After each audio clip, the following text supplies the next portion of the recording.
کرامات کے بارے میں بعض لوگ تو وہ ہیں جو جھوٹی کرامات بیان کرتے ہیں، وہ بھی ایک بڑا فتنہ ہے، اور بعض لوگ وہ ہیں جو کرامات کو مانتے ہی نہیں، وہ بھی ایک بڑا فتنہ ہے۔ جو کرامات مستند کتابوں میں منقول ہوں ان کو بیان کرنا چاہیے، اور یہ اہل سنت والجماعت کا عقیدہ ہے کہ اولیاء اللہ کی کرامات برحق ہیں۔ اللہ تعالیٰ بعض چیزیں اولیاء اللہ کے سامنے ایسی ظاہر کر دیتے ہیں یا ان کے ہاتھ سے ایسے واقعات ہو جاتے ہیں جو عام طور پر نہیں ہوتے، اور اس سے مقصود ان کا اعزاز اور اکرام لوگوں کے دلوں میں بڑھانا مقصود ہوتا ہے۔ اسی ضمن میں ہم کچھ صحابہ کرام رضی اللہ تعالیٰ عنہ کی کرامات پڑھ رہے تھے۔ ایک صحابی ہیں حضرت زید بن خارجہ انصاری رضی اللہ تعالیٰ عنہ، انہوں نے انتقال کے بعد کلام کیا ہے، یعنی انتقال کے بعد ان کے منہ سے کلام نکلا ہے جبکہ وہ زندہ نہیں تھے۔ بیہقی نے سعید بن المسیب رحمۃ اللہ علیہ سے روایت بیان کی ہے کہ زید بن خارجہ انصاری رضی اللہ تعالیٰ عنہ نے حضرت عثمان رضی اللہ عنہ کے زمانے میں وفات پائی۔ جب ان کو کفن دے دیا گیا تو لوگوں نے ان کے سینے میں سے ایک آواز سنی، پھر اس کے بعد بولے احمد صلی اللہ علیہ وسلم، احمد صلی اللہ علیہ وسلم کا پہلی کتاب میں بیان ہے اور سچے ہیں سچے ہیں۔ ابو بکر صدیق رضی اللہ عنہ کا جو اپنی ذات میں ضعیف اور اللہ کے حکم میں قوی ہیں، پہلی کتاب میں بیان ہے اور سچے ہیں سچے ہیں۔ عمر بن الخطاب قوی اور امین ہیں، یہ پہلی کتاب میں بیان ہے، سچے ہیں سچے ہیں۔ عثمان ابن عفان جو انہی کے طریقے پر ہیں، 4 سال گزر گئے ہیں اور 2 باقی رہ گئے۔ یہ جو حضرت عثمان ابن عفان رضی اللہ عنہ کے زمانے میں ان کا انتقال ہوا تو ان کی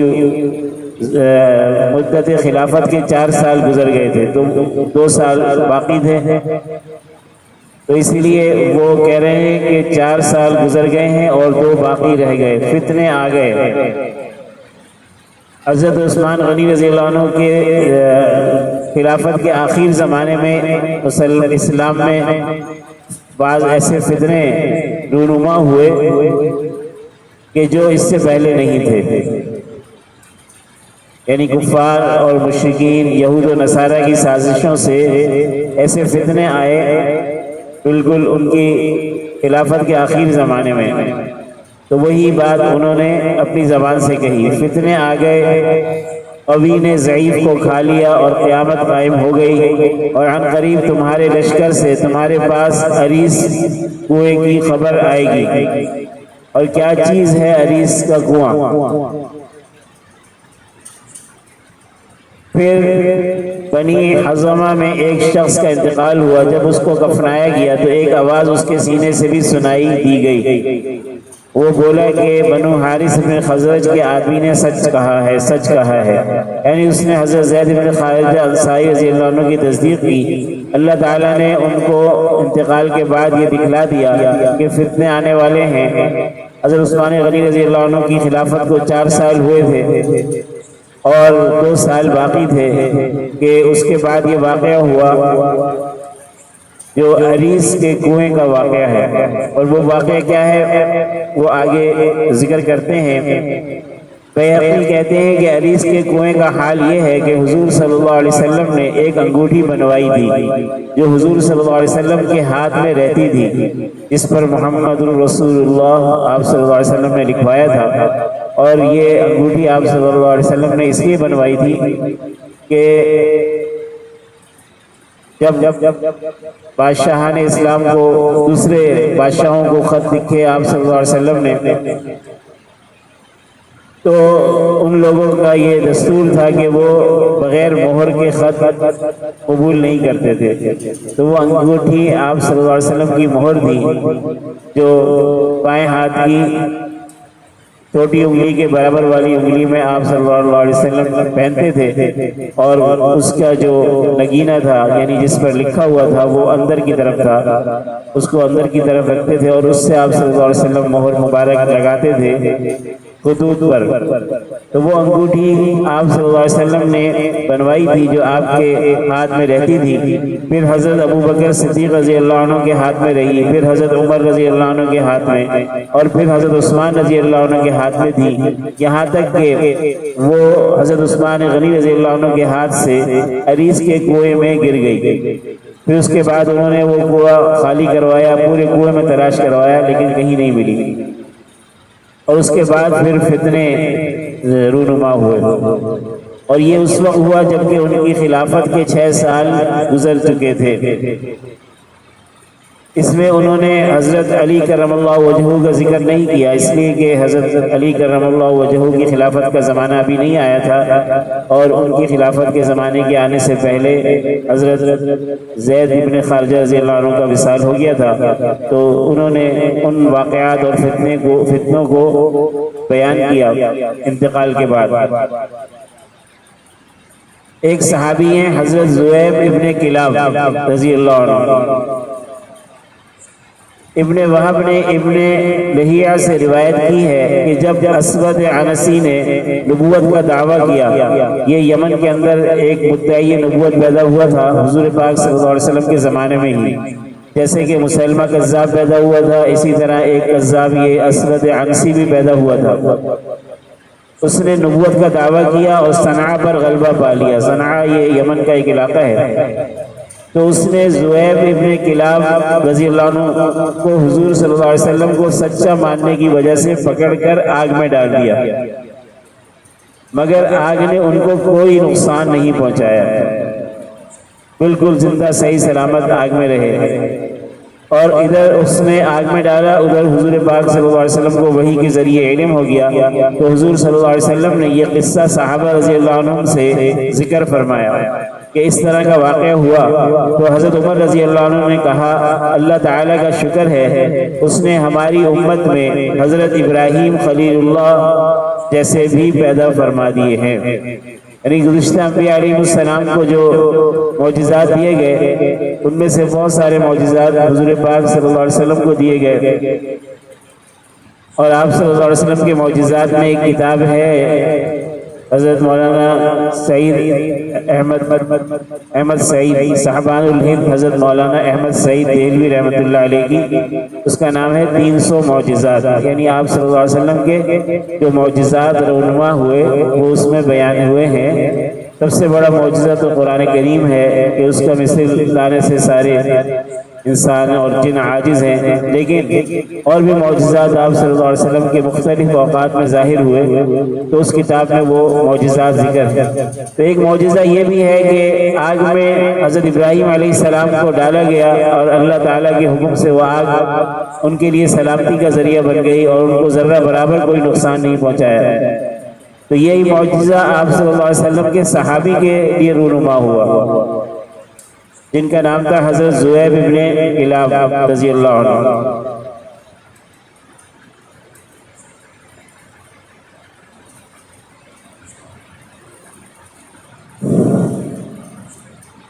حضرت سعد ابن ابی وقاص رضی اللہ تعالیٰ عنہ عشرہ مبشرہ میں سے ہیں، اور یہ مستجاب الدعات ہے، یعنی جو دعا فرماتے تھے فوراً قبول ہو جاتی، اور اس کی وجہ یہ تھی کہ حضور انور صلی اللہ علیہ وسلم نے ان کے لیے اس کی دعا کی تھی۔ ترمذی شریف اور مستدرک حاکم نے حضرت سعد رضی اللہ عنہ سے روایت کی ہے کہ حضور صلی اللہ علیہ وسلم نے دعا کی تھی کہ اے اللہ سعد کی دعا قبول فرما لیجئے جب وہ دعا کرے، تو جب دعا کرتے تھے قبول کی جاتی تھی۔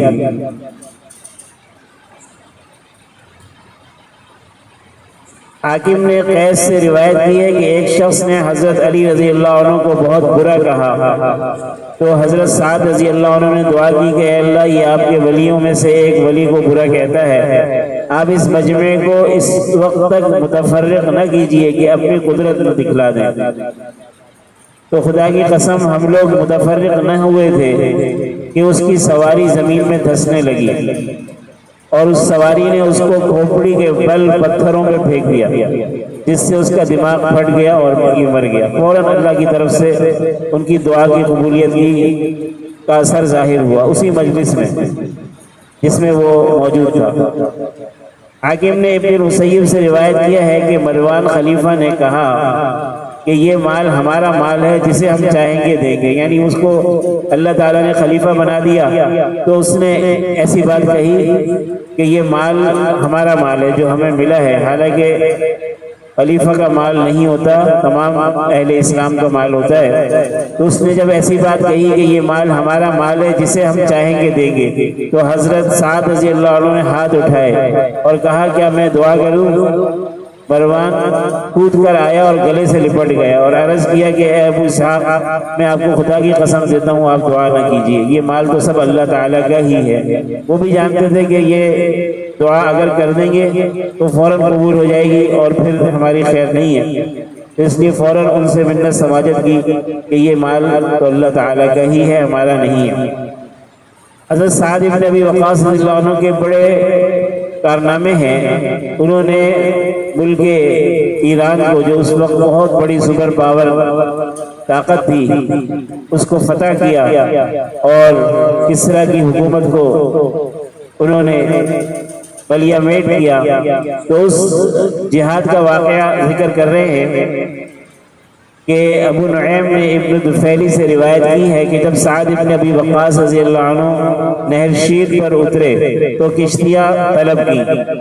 یعنی وہاں پر سمندر یا دریا تھا بہت بڑا جس کو پار کرنے کے لیے کشتیوں کی ضرورت تھی، کشتیاں طلب کی تاکہ لوگوں کو لے کر گزر جائیں، مگر کوئی صورت نہ ہو سکی کیونکہ دشمن نے سب کشتیوں پر قبضہ کر رکھا تھا، مسلمانوں کے پاس کشتیاں نہیں تھیں اور دریا بیچ میں حائل تھا بہت بڑا اور دوسری طرف دشمن تھے۔ ماہ سفر کے کئی دن گزر گئے اور آپ ٹھہرے رہے، پھر نہر میں چڑھاؤ ہو گیا، یعنی پانی بہت چڑھ گیا، تو حضرت سعد رضی اللہ عنہ نے ایک خواب دیکھا کہ مسلمانوں کے گھوڑے اس نہر میں گھس گئے اور عبور کر گئے، یہ خواب انہوں نے دیکھا۔ اور دریا کا یہ حال ہے کہ چڑھاؤ کی وجہ سے ہیبتناک صورت لیے ہوئے ہے، آپ نے اپنے خواب کی تعبیر کے لیے اس کو عبور کرنے کا پکا ارادہ کر لیا۔ انہوں نے جو خواب دیکھا حضرت سعد بن ابی وقاص رضی اللہ عنہ نے، تو یہ طے کر لیا کہ اسی طرح ہمیں دریا کو پار کرنا ہے بغیر کشتیوں کے۔ لوگوں کو جمع کیا اور فرمایا کہ اب میں نے اس دریا کو طے کر کے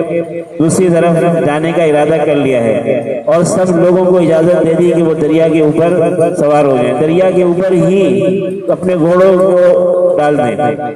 اور فرمایا کہ یہ کہو کہ ہم اللہ تعالیٰ کی امداد چاہتے ہیں، یعنی ان کو کہا کہ یہ دعا پڑھو جو عربی میں دعا تھی جس کا ترجمہ لکھا ہے،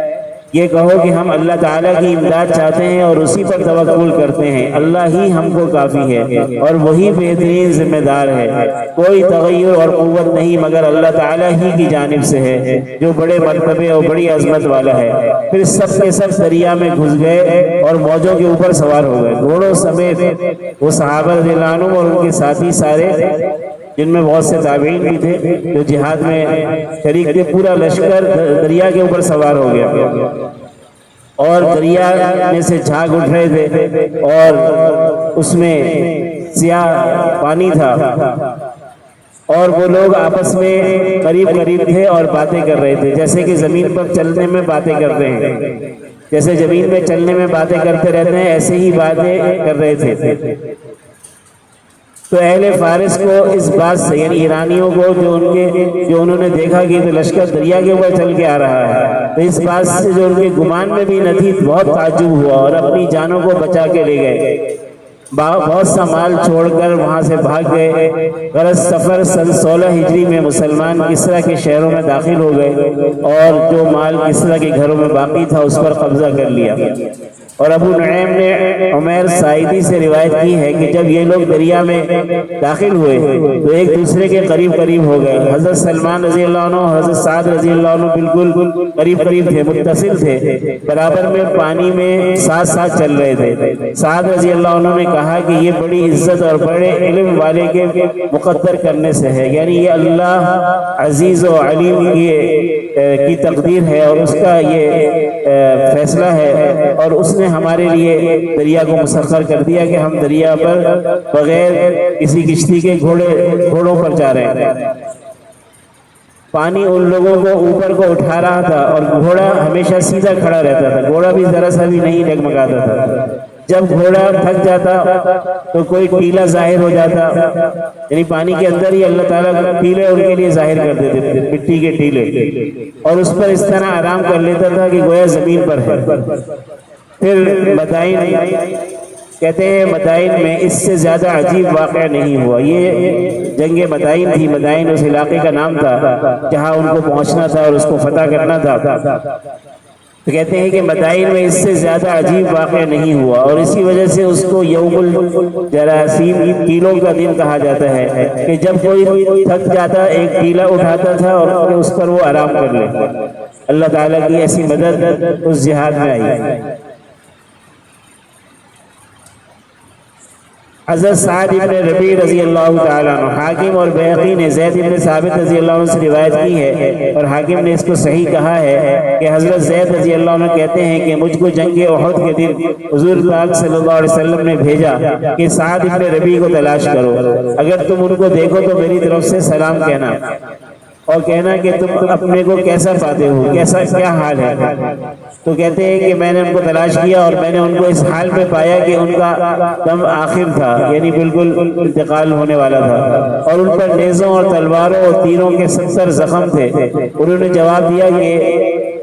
حضور پاک صلی اللہ علیہ وسلم سے عرض کرنا، یا رسول اللہ، میں اپنے آپ کو ایسا پا رہا ہوں کہ جنت کی خوشبو محسوس کر رہا ہوں۔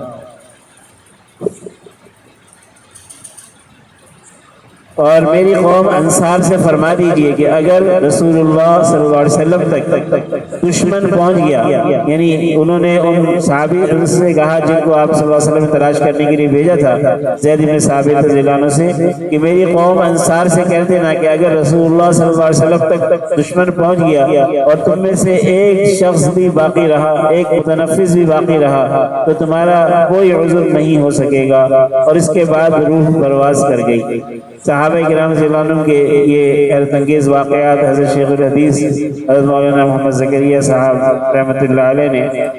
ایک آیات صحابہ میں بھی نقل کی ہیں بہت سے، اور اسی طرح حضرت مولانا محمد یوسف کاندھیلوی رحمۃ اللہ علیہ نے حیات الصحابہ میں بھی بہت سے واقعات نقل کیے ہیں۔ اللہ تعالی ہمیں ان حضرات کی سچی محبت عطا فرمائے اور ہمارا ایمان کامل فرمائے۔